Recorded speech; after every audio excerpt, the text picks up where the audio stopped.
Është promovuar sot në Shkodër libri më i ri i profesor Arjen Galdinit me titull Neushqiptarizimi. Autori i ardhur nga Tirana përmes këtij libri sjell për lexuesit një analizë të thelluar mbi sfidat dhe perspektivat e identitetit shqiptar në kohët moderne. Libri Neushqiptarizmi është një përpjekje intelektuale, është një guxim për me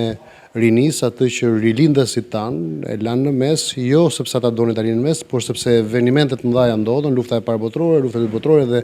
ata u ndalën në veprën e tyre për zgjimin e shqiptarëve, por sot ne jemi në një moment që unë do ta quaja është vendimtar për ne shqiptarët, jemi në një moment kur ne duhet ta rizgjojmë identitetin tonë, duhet ta riformulojmë identitetin tonë, duhet jemi të qartë dhe të kemi edhe një plan dhe një strategji se si do të veprojmë si kombë në sfidat e reja globale. Autori ka treguar për mesazhin që synon të përcjellë ky libër për shqiptarët. Mesazhi im është ky, ne duhet mendojmë si një, pra duhet njësojmë mendimin, duhet qartësohemi për identitetin dhe duhet kemi një aspirat për bashkët bashkimin.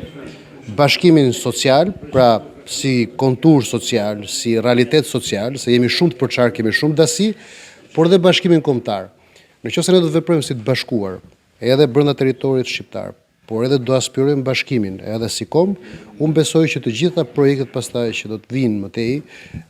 për zhvillim ekonomik, për zhvillim kombëtar, për kalim përtej në një kombë i cili lulëzon dhe jep vlerën e vet për humanitetin, të gjitha janë të realizueshme dhe janë objektiva që nuk varen nga një politikan,